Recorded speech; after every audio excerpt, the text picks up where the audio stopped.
கோத்தகிரி நேரு பூங்காவில் மே மாதம் 3-4 தேதிகளில் காய்கறி காட்சி நடைபெறுகிறது. இதற்காக பூங்கா சிறப்பாக பராமரிக்கப்பட்டுள்ளது. காய்கறி காட்சியினை காண சுற்றுலா பயணிகளை அழைக்கின்றார் துணைத் தலைவர் போஜன்.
இப்போ இந்த கோத்தகிரி வந்து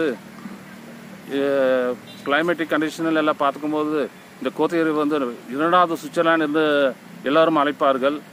இந்த கோத்தகிரியில் 3 நாள் வந்து காய்கறி கண்காட்சிகள் நடைபெறுகிறது. அது கோத்தகிரி நேரு பூங்காவில் நடைபெறுகிறது. இதில் வந்து அனைத்து சுற்றுலா பயணிகள் இந்த காய்கறி கண்காட்சியை கண்டுகளிக்குமாறு இந்த கோத்தகிரி பேரூராட்சி சார்பாக உங்களை வருகன்னு வரவேற்கிறேன்.